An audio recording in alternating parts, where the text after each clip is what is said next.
আজ অনেক দিন পর মহাদেবের জন্য লাড্ডু বানাচ্ছে। আশা করি প্রভুর খুব পছন্দ হবে। প্রণাম মাতা, আপনি এখানে আর আমি আপনাকে গোটা কৈলাসে খুঁজে বেড়াচ্ছি।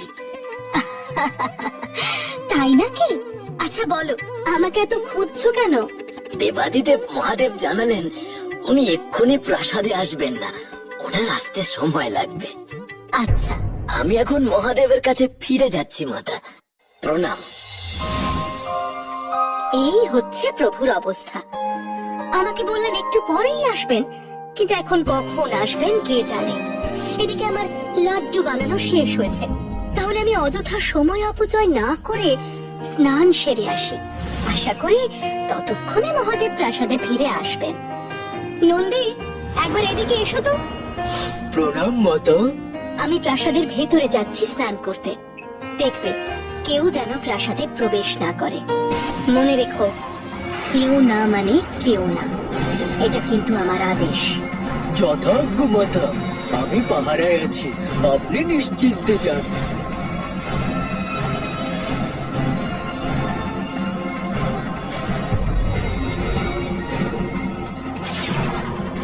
আমার চোখের আড়ালে একটা মাছিও ঢুকতে পারবে না। আমি নন্দী, আমি আছি মাতা পার্বতীর পাহারায়। প্রণাম প্রভু। তুমি দেবী পার্বতীকে দেখেছো? আমি ওনাকে খুঁজে পাচ্ছি না। হ্যাঁ প্রভু, মাতা প্রাসাদে প্রবেশ করেছেন স্নান ঘরে। আমাকে এখানে পাহারায় রেখেছেন, যেন কেউ ভেতরে প্রবেশ করতে না পারে। আমায় এখনই পার্বতীর সাথে একবার দেখা করতে হবে। কিন্তু প্রভু, মাতা যে আমাকে আদেশ দিয়েছেন কেউ যেন প্রাসাদে প্রবেশ করতে না পারে, তার কি হবে? দেখো নন্দী, পার্বতীর সেই আদেশ অন্যের জন্য, আমার জন্য নয়। আমি তার স্বামী, তিনি আমায় প্রবেশ করায় বাধা দেবেন না। তাই প্রাসাদের দরজা থেকে সরে দাঁড়াও। ঠিক আছে প্রভু, আপনি যখন বলছেন তাহলে আমি সরে যাচ্ছি। মাতার নির্দেশ অমান্য করতে আমি বাধ্য হলাম আমার প্রভুর সামনে।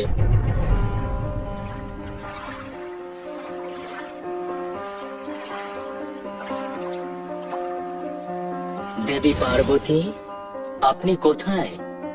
এই যে মহাদেবের কণ্ঠস্বর, কিন্তু তিনি এখানে আসবেন কি করে? আমি যে নন্দীকে পাহারা রেখেছি।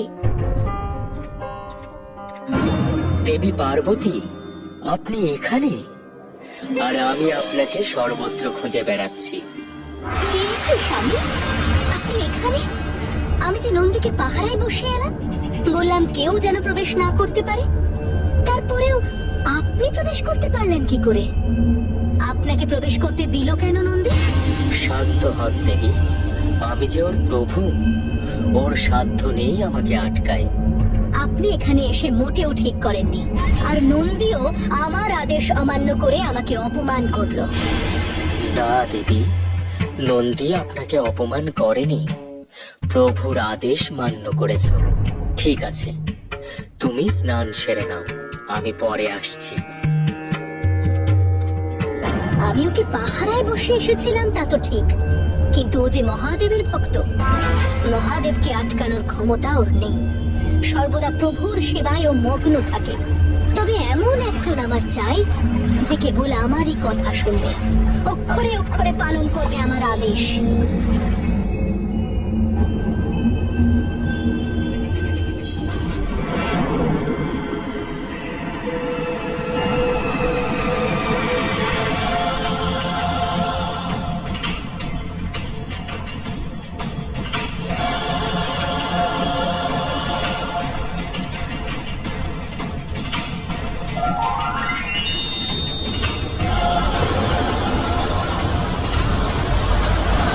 প্রণাম মাতা। তুমি গৌরী পুত্র গণেশ। গণেশ, তুমি সমগ্র কৈলাস ঘুরে দেখো, এই স্থান তোমার, তুমি যেখানে খুশি যেতে পারো। যথা আজ্ঞা মাতা, আমি এখানে খুব খেলা করব। গণেশ, পুত্র গণেশ, কোথায় তুমি? পুত্র গণেশ, এসো, এইদিকে এসো। হ্যাঁ মা, বলুন। এই তো আমি। কি আজ্ঞা আমার জন্য? এইবার আমি স্নানে যাচ্ছি, তবে মনে রেখো কেউ যেন এই প্রাসাদে প্রবেশ করতে না পারে। এটা আমার আদেশ। তুমি এই দরজার সামনে থেকে পাহারা দাও, আমার কথা যেন অমান্য না হয়। যথা আজ্ঞা মা। আমি এই দরজার সামনে আপনার আদেশ মতো বসে রইলাম। আমাকে অতিক্রম করে এই প্রাসাদে প্রবেশ করবার সাহস বা সামর্থ্য কারোরই হবে না। আপনি নিশ্চিন্তে স্নানে যান। মাতার আদেশ, বাতাসও প্রাসাদে প্রবেশ করতে পারবে না।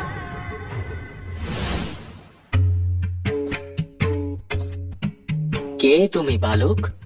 আমার পথ আটকালে কেন? ক্ষমা করুন প্রভু, আমি আপনাকে ভেতরে যেতে দেব না। আমি পার্বতীর পুত্র গণেশ। তাই নাকি? তুমি পার্বতী পুত্র গণেশ? হ্যাঁ, আমি আমার মায়ের আদেশ পালন করছি। আমার মা বলেছেন যতক্ষণ না তিনি আদেশ করছেন আমি যেন কাউকে ভিতরে প্রবেশ করতে না দিই। তাই? আচ্ছা পার্বতী পুত্র, বেশ। তবে এই আদেশ আমার জন্য নয়, আমি পার্বতীপতি মহাদেব। সরে যাও বালক। কিছুতেই না। যতক্ষণ না পর্যন্ত মা আমায় আদেশ করছেন আমি কাউকে ভিতরে প্রবেশ করতে দেব না। এমনকি বাতাসেরও এই প্রাসাদে এখন প্রবেশ নিষেধ। আমি বাতাসকেও প্রবেশ করতে দেব না। জেদ করো না বালক, সরে যাও বলছি। এ অসম্ভব। কে? অসম্ভব? এত বড় কথা? তোমার আমার রাগ সম্পর্কে ধারণা নেই। আমি রেগে গেলে সৃষ্টি ছাড়খাড় হয়ে যায় বালক। আমার পথ থেকে সরে দাঁড়াও। শান্ত শান্ত হয়ে যান প্রভু, আমি ওকে বোঝাচ্ছি। বালক, তুমি সরে যাও প্রভুর রাস্তা থেকে, নইলে বিরাট বড় ক্ষতি হয়ে যেতে পারে। তুমি আর জেদ করো না, ভবিষ্যৎ নিয়ে ভাবো। ভবিষ্যতে পরিণাম যাই হোক না কেন আমি আপনাকে পথ ছেড়ে দিতে পারবো না। এ কি গণেশ, তুমি এখানে? এটা তোমার খেলার জায়গা নয়। সরে যাও প্রভুর রাস্তা থেকে। সূর্য পশ্চিমে উঠতে পারে, কিন্তু গণেশ নিজের কথা থেকে সরে দাঁড়াবে না। আমার মায়ের আদেশ পালন করা আমার পরম ধর্ম। মূর্খ বালক, সরে যাও। তুমি কিন্তু আমার ধৈর্যের পরীক্ষা নিচ্ছ। ফলাফল ভালো হবে না। প্রভু প্রভু শান্ত হন প্রভু, আমি দেখছি ও তো ছোট্ট, কিচ্ছু বোঝে না। আমি ওকে সরিয়ে দিচ্ছি বুঝিয়ে সুঝিয়ে। ভালো কথায় কাজ না দিলে নিজের অস্ত্র দিয়ে ভয় দেখাও। আমি আর এখানে দাঁড়াবো না। দেখো বালক, প্রভুর পথ থেকে সরে যাও। উনি রেগে গেলে অনর্থ হয়ে যাবে। আমার কথা শোনো দয়া করে। তোমার কথায় আমি পথ থেকে সরবো না। ক্ষমতা থাকলে সরিয়ে দেখাও। কি? এত বড় কথা? তুমি উপরন্তু আমাকে চোখ দেখাচ্ছ? শোনো, আমার কিন্তু অনেক শক্তি। আমি মুখের কথায় বিশ্বাস করার পাত্র নই। তোমার শক্তি থাকলে প্রয়োগ করো, দেখি তোমার কত শক্তি। তবে রে,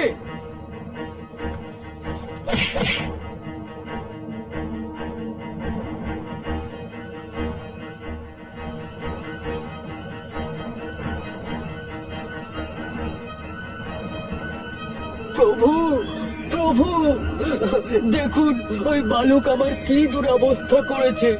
বলে দেখি, ক্ষমতা থাকলে দেখাও আমায়।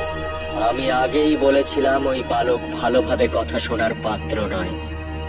সেনাপতিরা, যাও, তোমরা ওই জেদি বালককে সরিয়ে দাও দরজার সামনে থেকে, নইলে আমাকেই আমার রুদ্র রূপ নিতে হবে।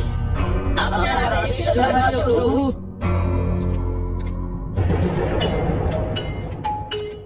ওই নন্দী নিজে হেরে এবার দল পাঠিয়েছে। কোনো ব্যাপার না, এবার তোমাদের সবাইকে আমি মজা দেখাবো। চলে এসো তোমরা, দেখি কার গায়ে কত জোর। এ কি? ওইটুকু ছোট্ট বালক গণেশকে না বুঝিয়ে মহাদেব নিজের সেনা পাঠালেন ওর সাথে যুদ্ধ করতে? না, আমাকে এর মধ্যস্থতা করতেই হবে।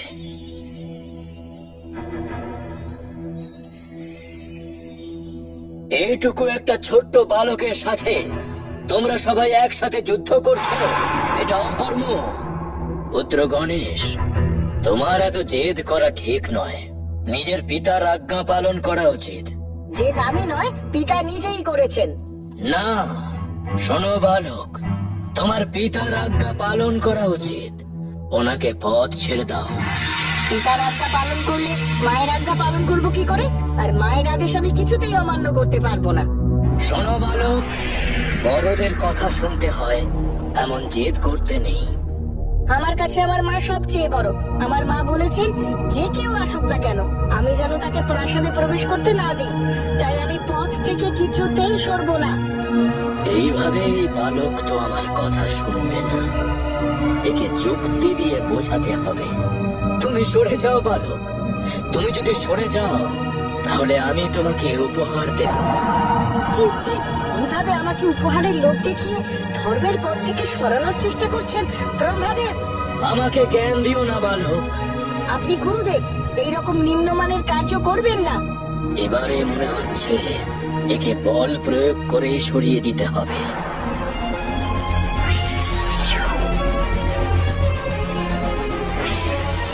এ কি করে সম্ভব? ওইটুকু ছোট্ট বালকের কাছে এত ক্ষমতা এলো কি করে?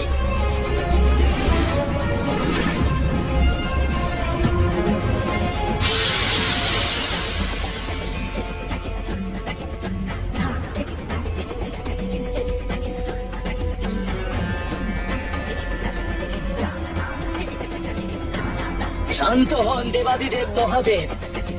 এবার পুরো সৃষ্টি ধ্বংস হয়ে যাবে আপনার রাগের আগুনে। বন্ধ করুন আপনার এই তাণ্ডব নৃত্য। শান্ত হন প্রভু, শান্ত হন প্রভু। অনর্থ অনর্থ হতে চলেছে এবার। মহাদেব যে রেগে আগুন।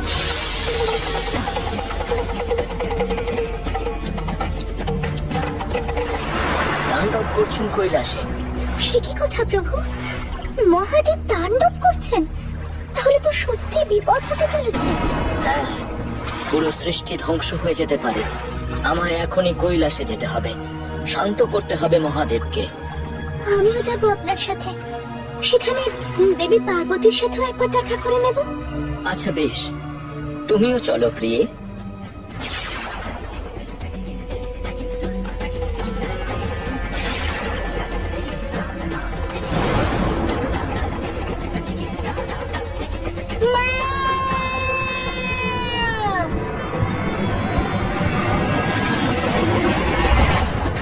না না, এ কি? মহাদেব আমার গণেশকে হত্যা করলেন। না, উনি নিজের পুত্রকে হত্যা করতে পারেন না। গণেশ, পুত্র গণেশ, পুত্র গণেশ, ওঠো ওঠো পুত্র। এই ভিডিওর পার্ট 2 দেখার জন্য চ্যানেলটি সাবস্ক্রাইব করে দাও।